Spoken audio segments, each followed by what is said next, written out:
What's up, everybody? Not the stock market.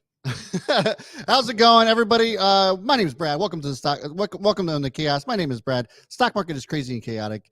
Made it my mission to help you guys own it, even though it seems to be owning us, including myself today. But we're going to commiserate together. We're going to talk about the overall market. What are some things that you can plan for? We're also going to go over Oracle has earnings today. We're going to talk about that. We're also going to discuss the over-under as always. Before we get into anything, though, guys, I want to make sure that I'm covering our starting five. What's going on? Housekeeping, Prebu, Jeff Punnick, Bruce, Tiger's Edge. You guys are our starting five. If you did not make the starting five, it could be because you're not subscribed to the channel or hit that notification bell. So make sure you're doing that and you show up to be the first one here during the stream. You could get that shout out. Also, wanted to let everybody know that today's show is brought to you by ShareVision. If you guys haven't checked out ShareVision, I would encourage you to go do that at sharevision.com. My channel is also over there as well. It is a platform specifically dedicated to content surrounding around the world of finance. You want to talk about Forex, you want to talk about crypto, you want to talk about just general market stuff, individual stocks, you name it. ShareVision has your back. It's not just, hey, let me go search on YouTube and see what I can find. If you want to narrow down your search, it's very easy. It's very simple. And you don't have to worry about sifting through cute cat videos to find it. You can just go to sharevision.com and find exactly what you're looking for when it comes to finance, content focused on finance. So go check that out, sharevision.com. Thanks so much for sponsoring the channel. And guys, as I'm speaking right here, the market's just continuing to sell off towards the end of the day. So looking here, the S&P is down 4%, the Dow's down 3%, NASDAQ's down 4.64. I thought the NASDAQ at some point would have tripped a circuit breaker, and it looks like the Russell 2000. I mean, we got about 12 minutes. Russell 2000 could actually do this. So they're down around 4.92% or another 100 points, 88 points to be exact. So it's been pretty rough. And this was after last week where it was extremely rough. I mean, really, really tough day. All this focused on CPI numbers. And now we have the Fed coming right behind it, right? We have the Fed that's going to be speaking on Wednesday at 2 p.m. Their meetings start tomorrow. And there's a lot of speculation rolling around there. Could the Fed backtrack a little bit and raise interest rates by 75 basis points, 100 basis points? What's happening? There's a lot of uncertainty in the market right now, and that's what's creating a lot of this volatility. So to help explain all of this, as there are so many different angles that we can take, I did bring my boy, Don Fran, back to the channel. What's up, man? What's happening, everybody? Just you can't see it in this, but I was playing the piano just a little bit ago for anybody rocking the Titanic on the way down, just getting it. Yeah. Anyways, Jake, I didn't say that we were going to get to it. I just said that it looked as if we could have. There's a lot of selling off throughout the day and towards the last hour of this day. It's been pretty rough. We can take a look at the SPY right now, and it is also just continuing to sell off here. It's down at 374. The real backbreaker here was that 380 mark. It opened up at 380, and it really didn't look like it was going to hold it at all. And of course, it did. One other thing that I also wanted to kind of bring to everybody's attention, I'm sure everybody knows it by now, unless you've been living under a rock all day and you're just like, you know what, I'm not going to listen to anything until I listen to Own the Chaos this afternoon.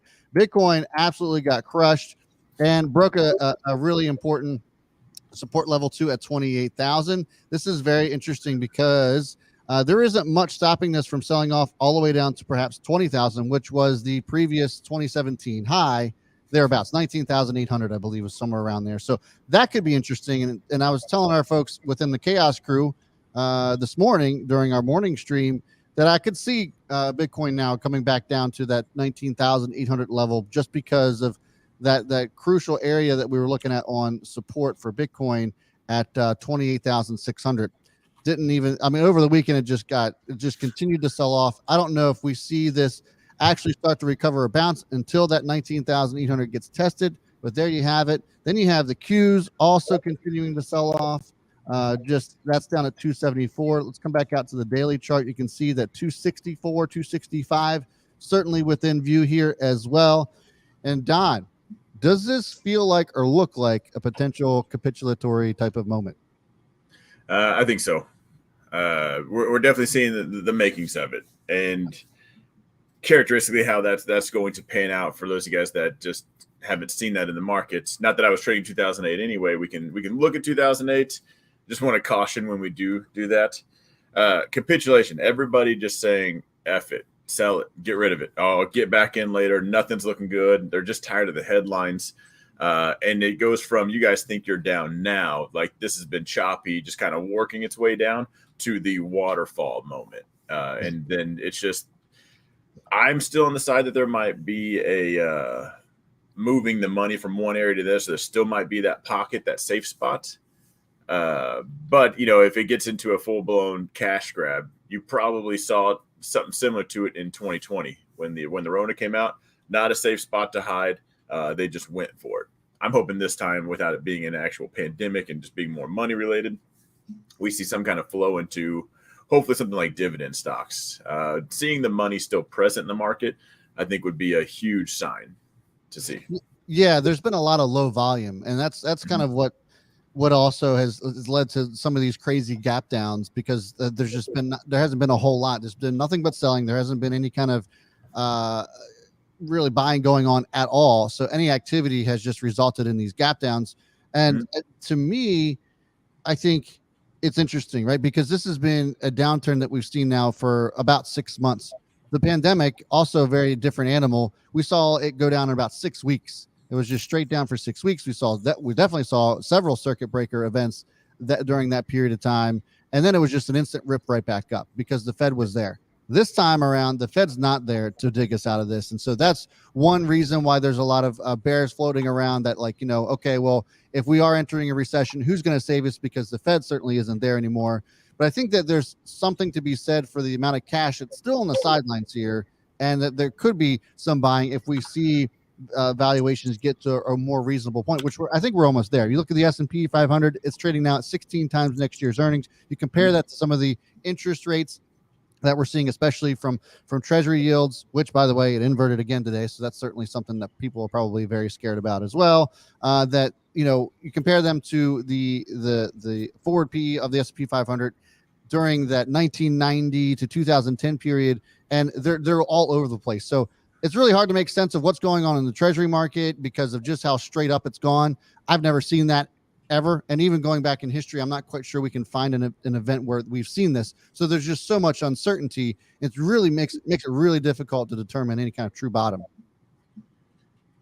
Yeah. I'd probably just wait for the green candles to show up before I start worrying about a bottom. Let the chart show you this one, because that's where everyone's opinion is going to be. Yep.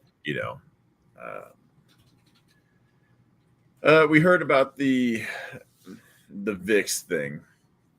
So let me just set that up. So the other part of this capitulatory conversation was that many analysts out there are looking for the VIX volatility index to reach 40 to really see or have a defined true capitulatory type of event. They want to see VIX above 40. Today hit around 35, hit 35.05 today intraday, and so could we be getting closer to that point? To me, my personal thoughts on this are that everybody's looking for this capitulatory event, and we've seen so much selling already for most of the year, as we're now sitting here at June 13th. And I'm wondering if there's even going to be one. If everybody's looking for this capitulatory type of event, then I would venture to say there probably isn't going to be that one specific day where you just get this absolute flush. Maybe I'm wrong, but it just doesn't seem as if we've seen this grinding lower. And yeah, we've had some pretty bad days, but I don't know if there's just going to be this one 10-15% day that we see in the market. I think that we've come down on quite a bit already, and a lot's already been priced in. Yeah, so I can agree with that. And I typically do take the opposite play. It's easy. When all the YouTubers are calling a crash, you just know it's not going to happen. Yeah. Largely, I'd say that's been pretty profitable, just going against the retail trend at least. But they say that broken clock is still right twice a day. And I'm curious if this is one of those times where they're just coincidentally right, and they almost speak it into existence. Not to say Green Days can't come out of this, and we've definitely seen this before. But I would still be that wouldn't be the reason I go buying anything. And the VIX is still not an inverse of SPY. VIX could hit 40 and calm down. So I wouldn't be opposed to shorting the VIX. Yeah. But the VIX shoots up. That's just because new fears. The movie is only scary the first time you see it. Once we see that same story twice, it's just not that much. So SPY can continue to sell off while the VIX pulls back. It is not an inverse like some people think. And that's what has me worried about.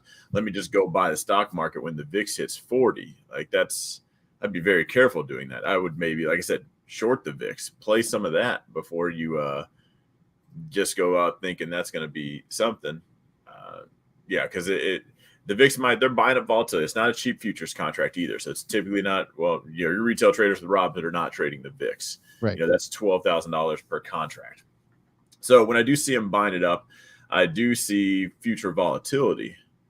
But that's just future uncertainty. Once we find out, we can all find out the market sucks and it's going to crash 80%.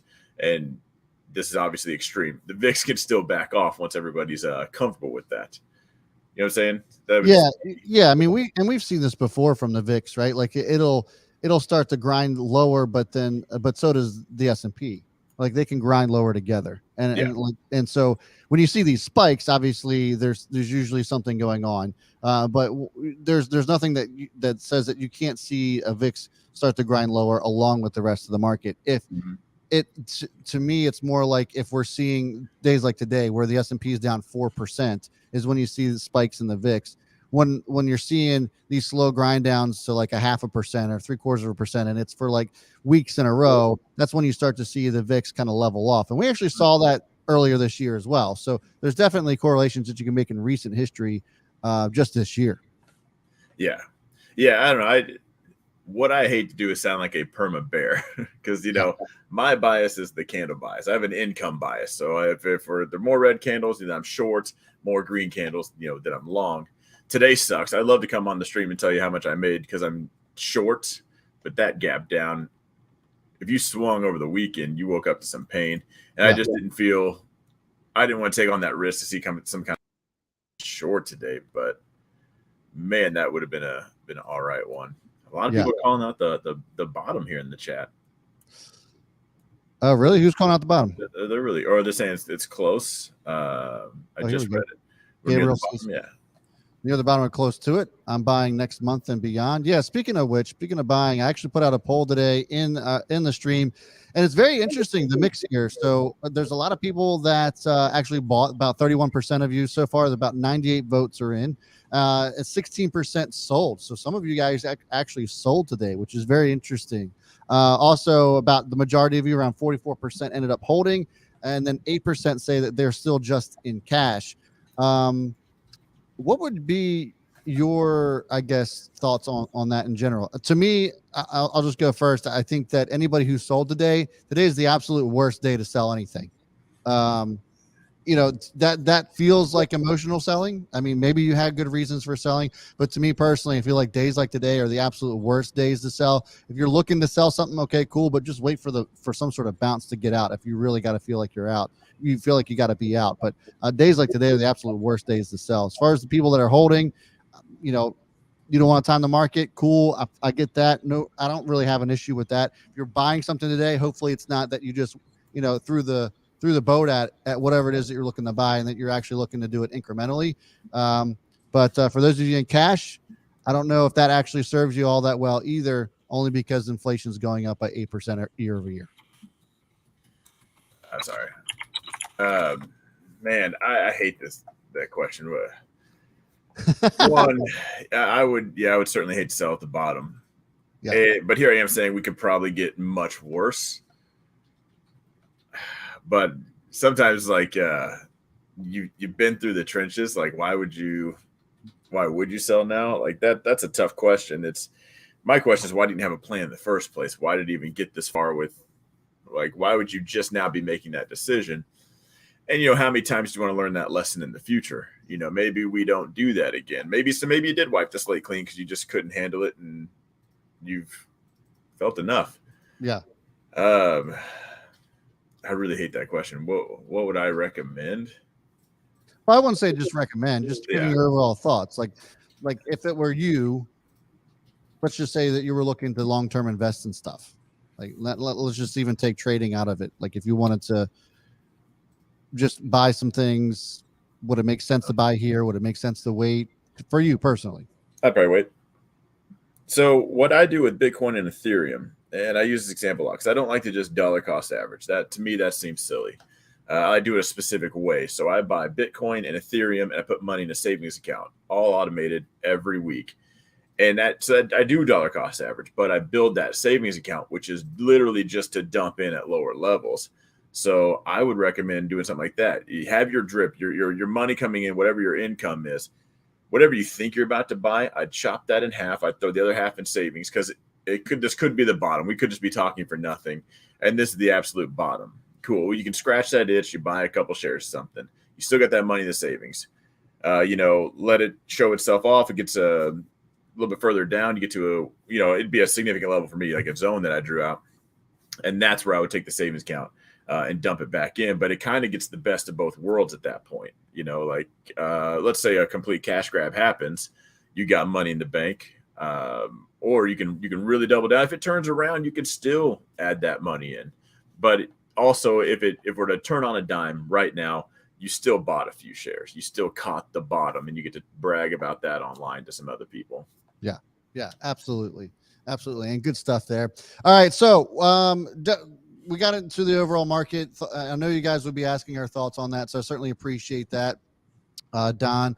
Also, somebody was a couple people asking about Oracle. Oracle has been it is reporting earnings today, and I will be covering those. Earnings are not out yet, but I'll give you what the expectations are. So Oracle is expected to come in at $1.37 per share, $11.61 billion in revenue. A couple of things to kind of note here. On December 20th, 2021, Oracle announced the acquisition of Cerner, which is a health information technology company. So they've been getting in a lot of things. Remember, this was like this fell under a lot of drama when TikTok was a potential merger candidate for them. And then just another thing to note about Oracle is that their database dominance eroded by the rise of the cloud-first rivals because of their more flexible, cheaper options and challenging a long-time leader. They still project to report 4% in sales growth. So this is kind of one of those dinosaur tech companies that have really struggled to keep up with the cloud space. We have AWS and Azure and some of the other ones. Snowflake comes to mind as well, that Oracle has kind of like struggled, but they're still in there as far as business solutions are concerned. And so 4% growth is reasonable for a company that's been around for so long. Those are your expectations. Let's take a look at the stock right now. It doesn't seem to be moving, so I'd imagine that those earnings are not out quite yet. There was quite the sell-off towards the close. Actually ended up ending the day down 4.5% at $64. So we'll just await those earnings. If they end up coming as we're chatting, I'll certainly share those with you, but don't have those numbers just yet. Man, I wouldn't even any other market. I'd say I'd be trying to probably buy this one. Yeah. Just because, if they run it down into the dirt right before an earnings announcement, I assume it's like manipulation and somebody wanted cheap shares. Yeah. This market just sucks to do that in, I know. I actually had an area marked here. So like if it continues to sell off on bad earnings, 62.30, 62.40 maybe could be a spot to watch for. We'll see. But it looks like it's actually starting to jump here. Let's go back to the 5 minutes. So those earnings might be in.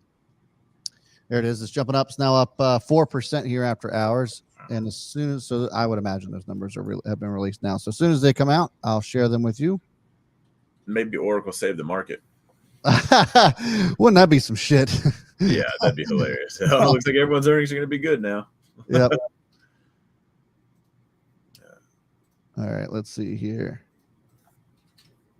Nothing yet on Oracle, although the stock is moving pretty good. Stock's up now 6% after hours and continuing to rock and roll here. So just to kind of give you a backdrop again, the expected earnings per share were $1.37, $11.61 billion in revenue was the expectation there. And as soon as I find the actual, here we go. So a couple of numbers to read off to you. Looks like they're pretty damn good. Earnings per share, $1.16 versus the $1.54. So they missed on earnings per share, but revenue was higher, $11.8 billion I'm sorry. Let me take that back. Non-GAAP was $1.54. What did I say the expectation was? 11.8. $1.37. So they beat on earnings per share. They beat on earnings per share, and then they beat on revenue as well. 11.61 was the expectation. They came in at 11.8, so up 5%. Remember, the expectation was around 4% growth, up 10% in constant currency. Cloud revenue was up 2.9 billion, up 19%, and infrastructure cloud revenue up 36%. So these numbers are pretty good for a company like Oracle. They've been around the block a time or two. Total quarterly revenues were up 5% year over year in USD and up 10% in constant currency to 11.8 billion. As I'd mentioned, cloud services and license report revenues were up 3% in the USD and up 7% constant currency to 7.6. So that's globally. Operating income was up 4.5 billion, down 1% in US and up 6% everywhere else. It looks as if the strong dollar's certainly hitting them as well, even though the stock continues to shoot up here. It's now up 8% after hours. My God, things still rolling. I'd be watching that $70 mark if it were me. Yeah, let's come back out to the daily here. So $70 right Break here. 71, and I'd say maybe things are looking good. But 70, 71 is where I'd be watching it. Not that I'm taking it, but if I was bearish, that's where I'd be looking to enter short. If I rolled the dice, that's also where I'd be looking to get my chips. Yeah. I mean, pretty decent move here after hours. It's now up over 8% and still climbing. It did get up to $70.04 here after hours, but it's still getting pushed up here. Now up 8.5. Crazy move there. Abel, appreciate the donate. Why is NeuroPace MPCE up 8.6% today? Can you look at its chart? I don't know why it's up today, but we can certainly take a look. Not a company that I'm all that familiar with.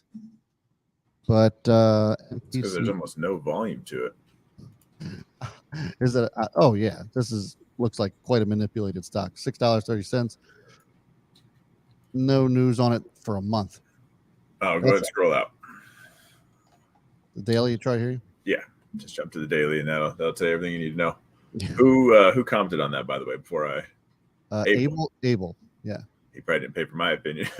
Mine's a little bit more abrupt, but that thing is just a nothing but go down. Yeah, that's what I would really question. Out of over 7,000 tickers in the market, why are we attached to this one? Why do we like this one? And again, if you have an actual answer to that, then there you have it. I certainly don't, because I don't know anything about the company, but just looking at the chart, just from a charting standpoint, that thing, it looks like it's just going to go sideways. Just get ready for the next move down. Yep. Yeah. I don't think that there's much here. Again, you look at the 5-minute chart today, it looks like hardly any money has been moving in and out of this thing. So it looks like it would be very easy to manipulate for sure. Let's go back to check Oracle. And the stock's still climbing here. Now just hit $70.34. If you guys are just tuning in, they crushed earnings. Earnings per share came in well above estimates at $1.54. And then they also came in and beat on revenue as well. $11.8 billion to the 11.6 that was expected. They're expected to come in earnings per share at $1.37. $1.37 was the expectation. So they beat earnings pretty good as well. I'd be curious to see what their guidance is, and I can take a look at this a little bit further down just to see what they're guiding at. But I would imagine that's also pretty good. And I'm also kind of thinking to myself, there's definitely been some issue with a lot of companies that were reporting last earnings, and that there was just a lot of uncertainty, right? We talked about how Target had guided down and Walmart had guided down, and you have some other even tech companies such as Microsoft guiding down, and then you have other ones like Oracle that comes in and just knocks it out of the park. Is it that it is so bad that it's good, or is it actually something here? I think that there's probably, you can make the argument for potentially both. But the fact of the matter is that they came in and actually crushed earnings, and the revenue came in just as strong too. So demand's certainly there. People are still spending the money. This isn't obviously Oracle saves the stock market type of situation, but there's definitely something to be excited about here for a company that's been around for so long and then has came in with some pretty good earnings, pretty decent growth. 5% is pretty good for a stock, for a company that has been around for as long as it's been around for.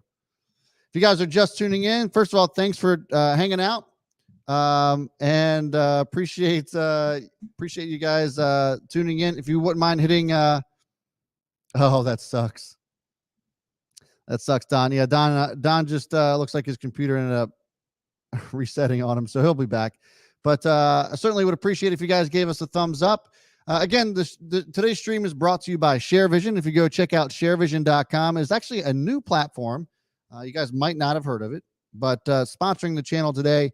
And it's a platform based on content creators that are creating content based off of just the world of finance, anything finance related. If you want to go check that out, it's at sharevision.com.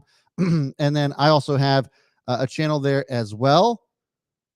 And it's a great platform so far. I'm still new to it as well, so I'll be learning with you guys, and you have to give me your feedback on it as well to see how you guys like it. But go check it out. Go to sharevision.com. I'll put the link here in the chat if you guys want to go check it out. My stream is I'm actually simulcasting here on ShareVision as well, so feel free to go check that out. They again are sponsoring the channel, sponsoring today's show, and it is.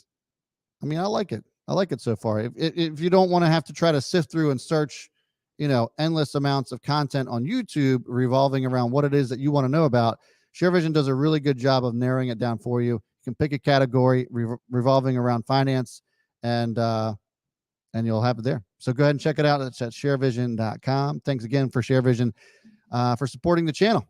All right, so if you guys are just tuning in again, we just reacted to Oracle's earnings. Really the only earnings today that are worth reacting to. We do have a couple of other earnings this week, but nothing really all that crazy. I believe Adobe reports this week as well. A few others, but nothing all that crazy. So we're going to be coming up with some new ideas, some new content for you guys to enjoy. This is always the tough part of the year, right? Where there's just not a whole lot to talk about, and I'm really kind of sick of talking about J-Pal and inflation, but here we are. Yeah, gotta do it. But yeah, Kroger is going to report earnings on Thursday morning. Adobe is going to do it Thursday afternoon, and in between there's really nothing. So like I said, we'll come up with some ideas. If you guys want to share ideas, content you want to know about, you want to learn about, of course, feel free to reach out to me in the comments. Go follow me on Twitter. You can reach out to me there as well, and would love to hear from you. And just checking back in with Oracle, the stock is now up almost 10%, 9.5% to be exact. Still doing really well. Just popped up over 70, and still hanging in there. Some pretty decent earnings from them. All right, so we're getting close to that part of the show. Well, we'll be covering the over-under part of the segment. So, guys, if you have never been a part of the over-under, make sure you're putting let me back up. If you guys have never been a part of over-under, it is a segment that I do every day towards the end of the show. I cover your favorite stocks, whether or not I think that they're overvalued or undervalued. Today probably will be quite the undervalued theme. We'll see. Make sure this is how it works. Put in the chat over under and your favorite ticker, and I'll determine whether or not I think that your stock is overvalued or undervalued. So that'll be over under, and then your favorite ticker in the chat.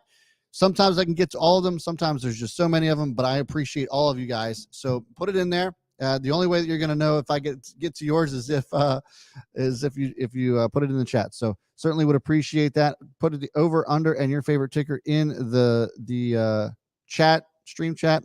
I can also, if you guys are watching on on ShareVision, I'll also answer those as well. But yeah, let's do it. Let's do this thing.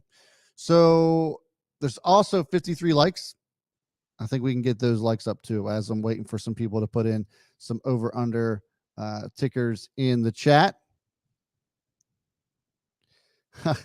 It's all good, Don. It's all good, bro.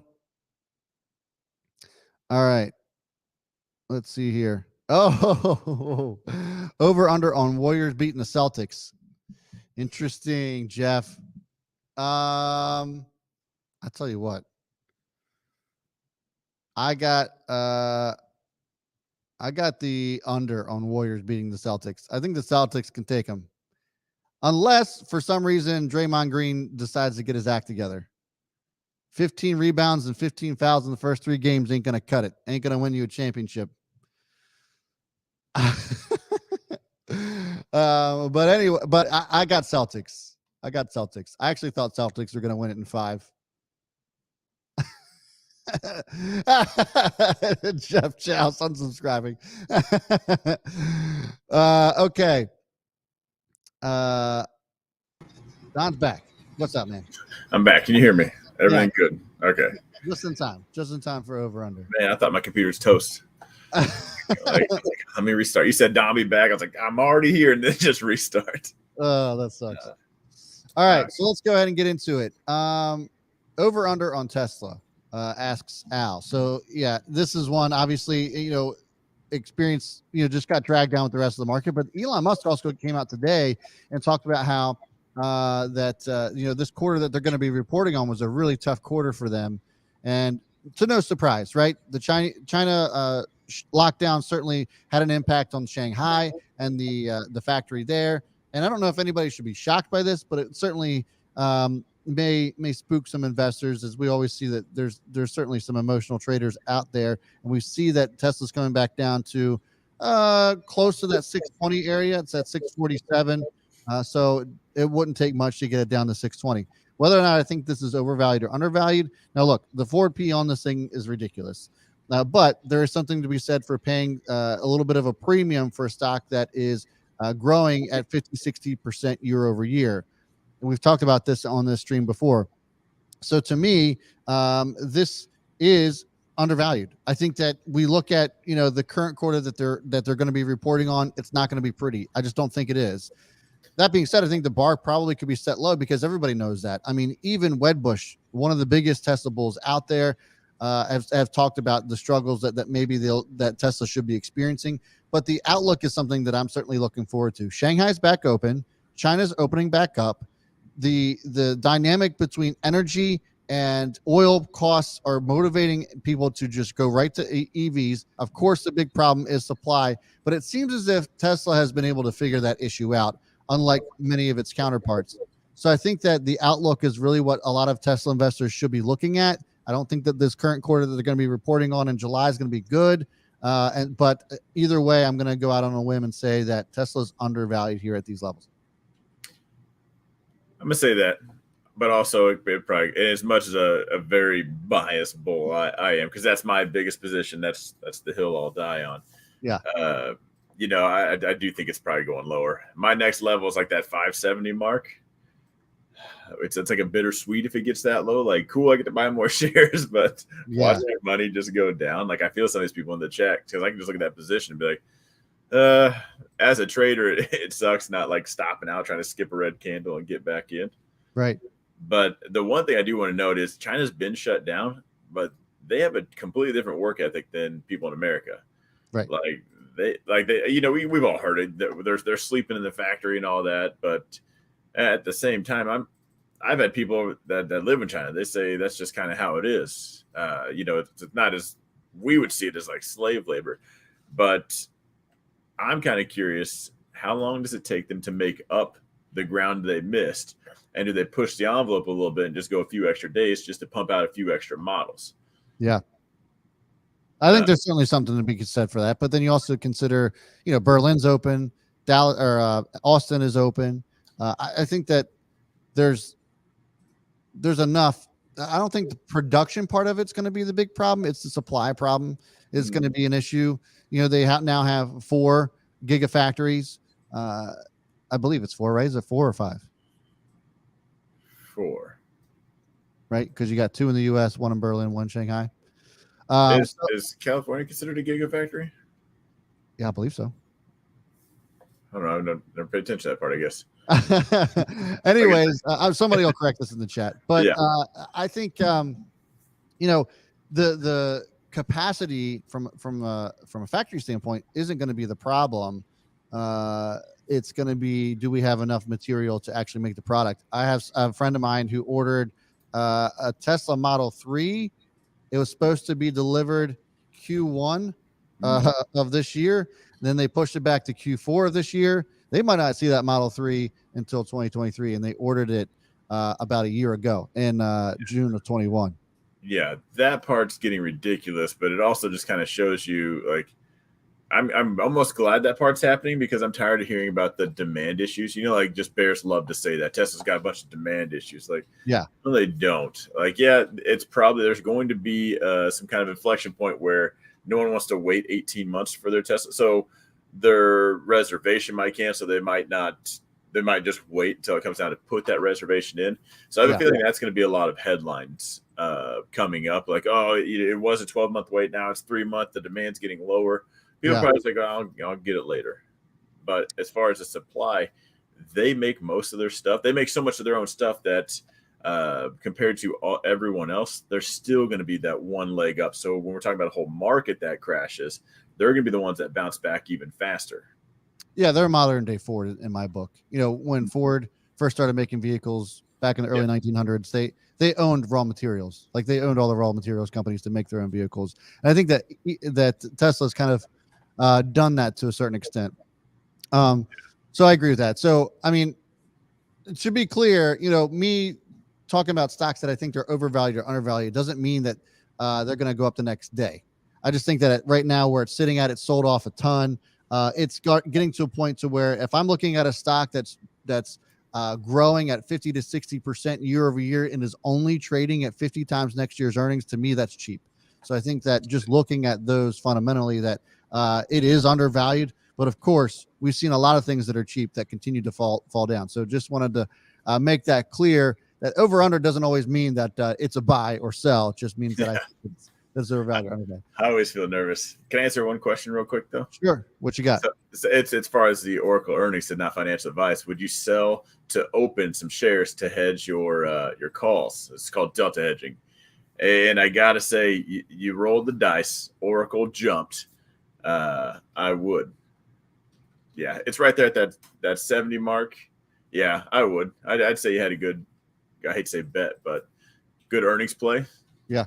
And then because if the thing screams up and goes, you're down on those shares, but that call is more than likely going to cover that just fine. So yeah, I would.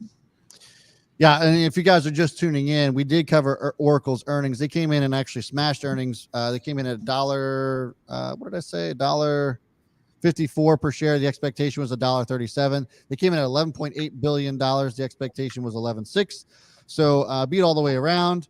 Top and bottom line, the stock's obviously moving pretty well, but really only up marginally, considering that they were already down around 4.5% today. So at least they're higher than where they were when they opened up today, which some of the earnings reactions we haven't really seen that much of. But Oracle is just getting back to where it was trading at just last Wednesday, or last Thursday rather. So really not that big of a move, but nevertheless, if you got into it before the close today, then you of course made a good trade. Have you discussed the over under on Amazon or Disney? We've done it. It's been a minute. But I believe, I think probably a week or two since we've done that one. But we can get into that. We can get that if we run out of other ones. Let's see here. UVXY. Go Viral was asking about UVXY. I don't know this one. Do you know this one? That's a volatility ticker. Oh, is it? Oh, yeah. Yeah. Somebody else put SQQQ on here too, which I thought was funny. No way for me to evaluate this, obviously. But I don't know. I don't know what to tell you. It's hard for me to say if it's overvalued or undervalued. But yeah, I venture to say by looking at this chart, I don't think I'd go in and go long on UVXY. Yeah, that's the VIX. No, I would rather. I know it's not a long or short, so I guess we can't value it. I'm thinking like I'm still in the trader mind. Like, what are you doing? Short that mother. Right. Just wait that one out. Here's one we should be talking about. Redbox. This has been interesting. Do you have red boxes around you? I haven't seen a red box in probably 5 years. I saw one the other day because I was surprised they're still around. And this just got brought up in my chat as well. I guess it's a heavily shorted ticker, so it's more of a meme stock at this moment. It's 100% a GameStop type of deal, yeah. Yeah. So let's take a look at this, right? I mean, like, what's the growth story here with Redbox? The growth story here is that there isn't one. And so this is, still obviously trading for a heavy loss. There's really nothing that I can say good about Redbox. And look, I told people that when GameStop happened, that there's no way that I would have gone long on that for any certain period of time. And if I had to do it all over again, I would not buy GameStop. Here's the next opportunity to potentially take advantage of a GameStop type of move. And I am also not taking this trade either. You want to make a day trade out of it and gamble some money away? Cool. But there's nothing that about this that makes me want to go up and buy some Redbox, because there's just nothing good about the company and the direction it's heading. They haven't been able to pivot, and that's been the real big problem for them. What's the price? It's 15.20. Here's a way you guys can play it. So how I do things, how I manage my risk, is I take my entry, I find out where I'm going to stop out. So if you guys are long an indicator or whatever reason you have, when that breaks, you're clearly wrong. So it's time to get out. It's called having a plan. So, I take that, how much per share, dollar per share, and then how much do I want to risk? So right now, with this being at $15, I would risk $15 per share. So if I only wanted to risk $45, I would, I'd buy 3 shares, and that'd be it. And then maybe I take advantage of the next GameStop, and it shoots to 500, and someone says it's going to go to 100,000. But that's how I would do this. It's a short squeeze or a pump and dump. Those aren't negative terms. That's just that is what this is. They were shorting it for a right reason. It is just the next Blockbuster. I mean, quite literally right behind Blockbuster. It really is with the same model. So when people when people short things, they think it's morally not right, but it's like, where do you think it's going? They clearly think it's overvalued, so they take a short position. And right now there's a squeeze to try to get a bunch of them out. Retail's figured out that if they pile in and quadruple the volume in a day, they can get some people out of short position. Right. Which I think is all that's going on. So who knows how high this thing's going to go. It could get nuts, and it could double from here. But there's still not 1 ounce of me that wants to take a position on Redbox. Yeah, because I saw this last night. I was thinking, man, should I short this? But just knowing how dumb things can get, no, it's not. It's not even worth the battle on that. Yeah, absolutely. All right, but good question. I'm glad you brought that up. I actually thought about doing a video on that as well. I'm sure I'll get as much hate as I did on AMC, even though I was, dead right on that. Over under on AR, asks Bodie Beard. AR has been, let me see, let's pull this up. Antero Resources. This is a company, it's in energy. And let's just talk about the energy trade in general. So this is trading at $42. Obviously, energy in general has had a pretty decent correction. The XLE's corrected around 10% over the last couple of days. And, it's come down. So this isn't much of a surprise, right? Everything got overbought in energy. WTI crude hit $120 a barrel. And you can look at any energy company, and they all look like this chart. Marathon Oil, Exxon, the XLE in general, they all look pretty similar to what AR is doing right now. So to me, I think that there is a short-term peak. There's, in the situation that we're seeing with the overall market, to what Don was talking about earlier, as far as capitulation is concerned, everybody's just trying to get in the cash right now. And so that's kind of like the overall theme in the market. Does this mean that oil is going the way and that it's not going to continue to go up in price? In my opinion, no. I think that we're going to continue to see oil go up. I think we're going to continue to see energy increase, because nothing's being done about the supply problem that we're dealing with as far as oil is concerned. And to top it all off, we're not really seeing any demand destruction at all in gas consumption. We're at the peak travel right now. So there's still people out there that are willing to pay $5 a gallon, and it might hurt a little bit more than it did last year. But damned if they're going to be missing out on vacation, because remember, we're still just coming out of this pandemic. There's a lot of people that still want to take vacations and do all that stuff. So I don't think that we see a slowdown in demand at all, and supply problem is continually becoming a huge issue. So for those reasons, I think that energy does continue to go up.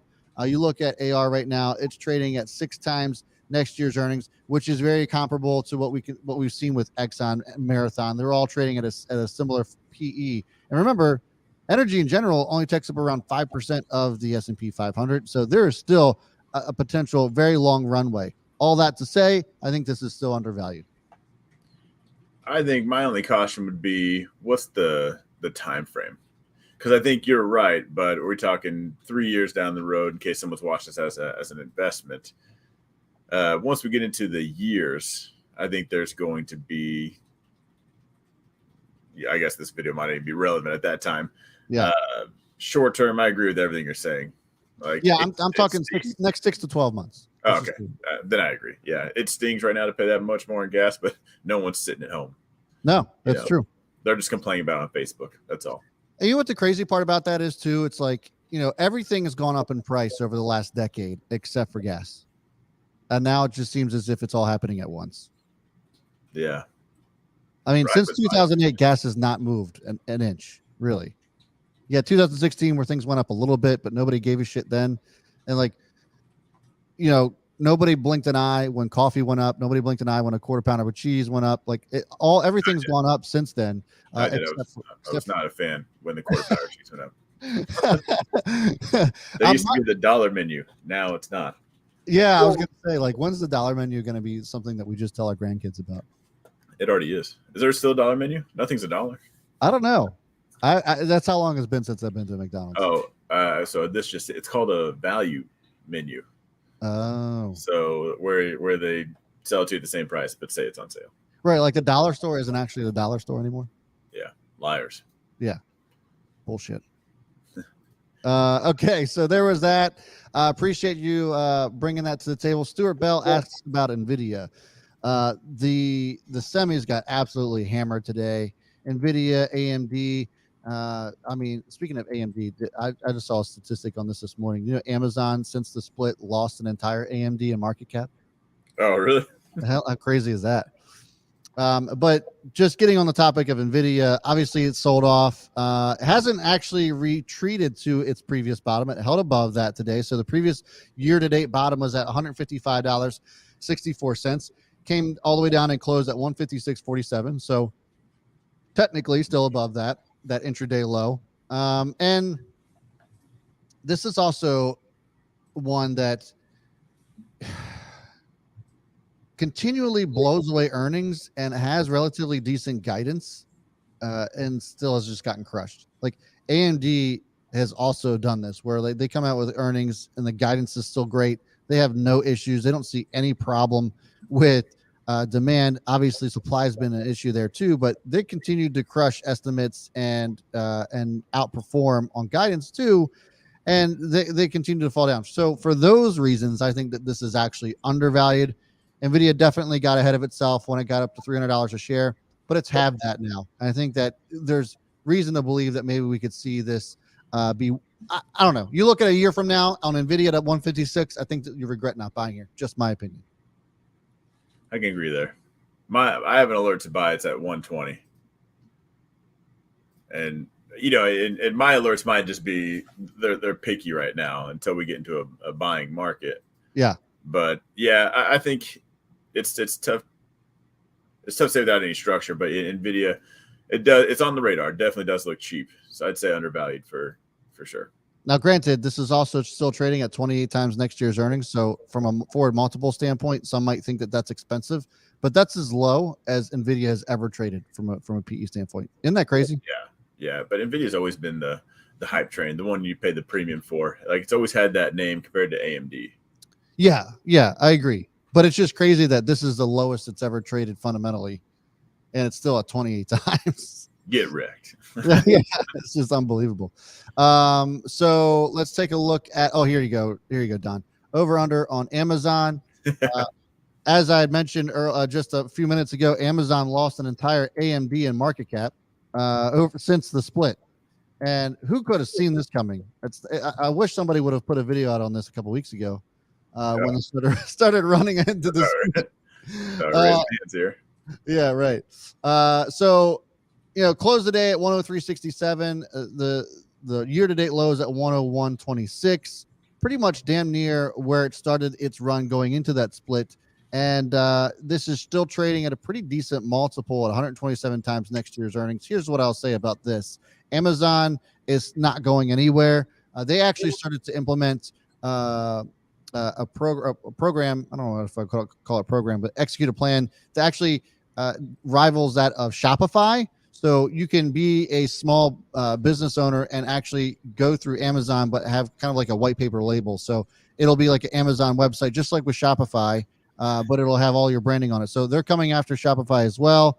I think that they could potentially crush that part of the market. AWS obviously is a huge part of what Amazon does. Yes, e-commerce is certainly in there, but it pales in comparison to what AWS does. To me, I think this is undervalued. Doesn't mean they can't go lower, because we are flirting with that year-to-date low, that 52-week low. But I think, again, this is one of those stocks you're going to be looking at and wishing you bought it at $100. Yeah, it's just funny the way you said all that. It sounds like Amazon's like, man, you know what would be really cool if we could just get their company ideas even faster so we can mimic it and destroy them. Right, exactly. They're just a train. I honestly, I don't know if I have an opinion on this one. I like its growth because I like that it's such a monster that you'll literally go to them to sell your product, and if they find out it's a good product, they've got the resources, they make it faster, better, and then they just shut you out, which is, as far as a business model goes, that's pretty sweet to not have any competition at all or snuff them out when they show up. I don't know, but if I had to pick, I guess I'd say undervalued. It's the one thing that has me questioning things, if we're looking time frames out like this, is how long do tech giants stay on their throne? Because there's always somebody competing, and when you are the on the throne like that, you're paving the way, and everyone else just needs to do what you're doing, but then find a little quirk to exploit, and then that's how competition can sneak up on you. And someone says that troubled times for Amazon, Walmart is delivering far more efficient than Amazon, and maybe that's part of the example. Is you just need one person to figure it out, and then I guess attack it. I don't know. Amazon's just such a giant, though. It's hard not to say undervalued. That's where I'm at with it. Like, who's taken over Amazon? To your point, Don. Like, very, very, very good point. Well taken. That, some tech giants don't usually sit on the throne forever, but in the near future, and even in the distant future, who's overtaking Amazon right now? And it's obviously a hard question to answer, even if this was 10 years out.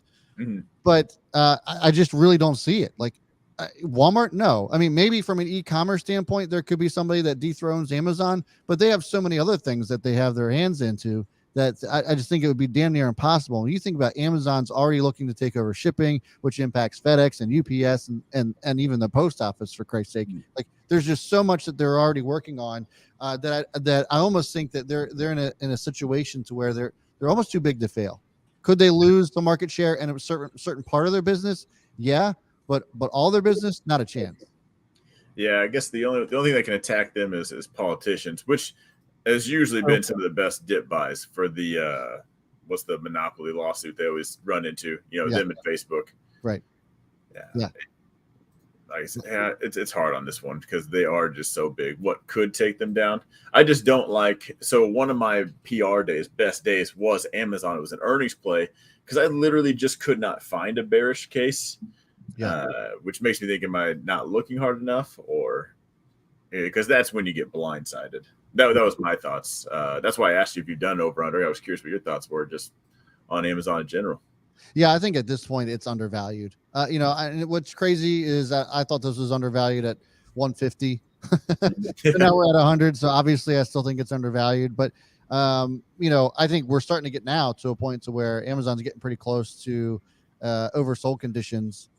And so the risk certainly isn't nearly as high as it was, of course, when it was near 190.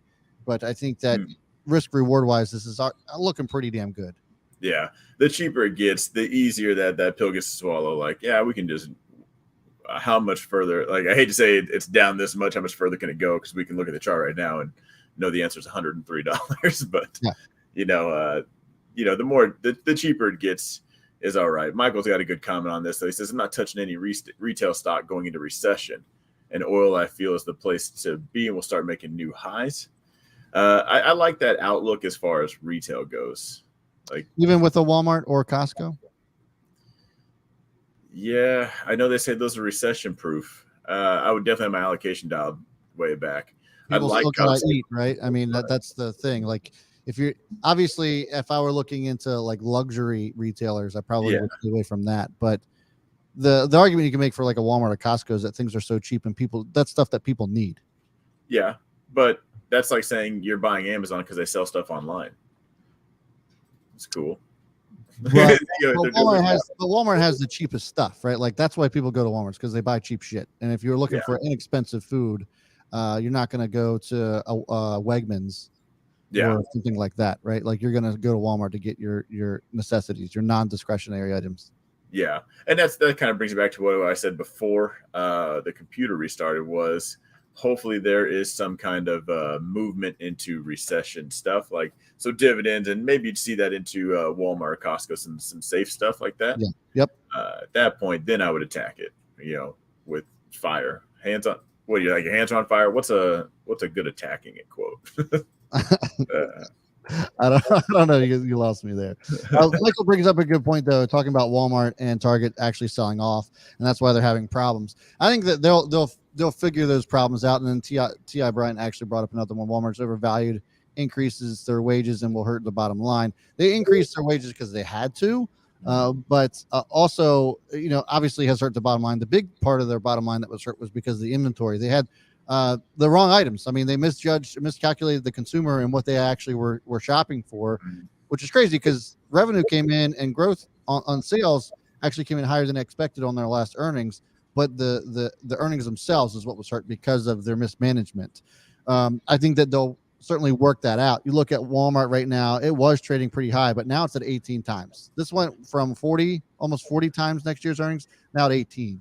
I think we're starting to look at Walmart at a potential area to look at as a pretty decent value. I wouldn't say this is overvalued at all. Yeah, and to his point, as far as raising wages, they've also cut a lot of jobs. You now have seen the robot. I'm sure everyone's seen the robot now that goes around scanning the shelves for items they need to order. Everyone complains about the self-checkout, but Walmart's 100% getting rid of cashiers and going self-checkout. So how many jobs did they cut? And, did they just share some of that pie with the other employees and still have some left over on the table? Right. Yeah. And that's, and like, Walmart's been around for so long that they'll get it figured out. Target too. So those are two stocks that I'm not necessarily worried about. And I think that I would almost take advantage of, the reaction that we've seen from them since their earnings. Target as well. If it's one thing that we've seen is that the things that people need, they're still going after. I mean, we saw that from Ulta, for example. So non-discretionary type stocks, I wouldn't say that everything's just recession proof. And I wouldn't say that there's really a quote unquote safe place to put your money. But I think that you look at something like Ulta that's outperformed the market this year. Then I think that those are the types of stocks that you might want to look towards in this environment. Yeah. How's everyone with analogies on this channel? If I got a car, wouldn't think they'd get it. Yeah. Yeah. They'd probably get that. So I still think there's stuff to be bought and everything.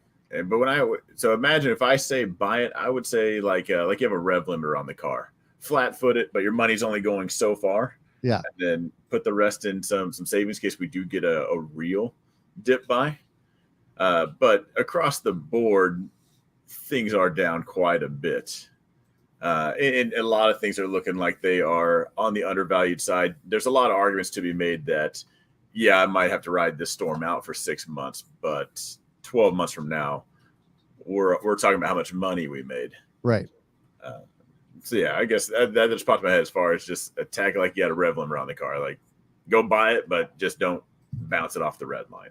Yeah, absolutely. Car guys will get that. Wide open throttle, Don says Snookeroo. All right, guys. So that's going to do it for us in today's show. Of course, thanks so much, Don, for your time. Appreciate you coming on the show. Why don't you let everybody know where they can find you? Don Francho. That's my name. It's got show in the name because it's a YouTube channel. So it's always awkward when I say it. I never promote myself. But well, practice makes perfect. We'll get it down. Right. Click on Don. As always, thanks so much for tuning in. We'll be back tomorrow at 3:45 p.m. Eastern time. And so make sure you're subscribing, hitting that notification bell. And again, once again, special shout out to ShareVision for supporting today's channel as well, today's show. And we'll see you guys tomorrow. Have a good one. See ya.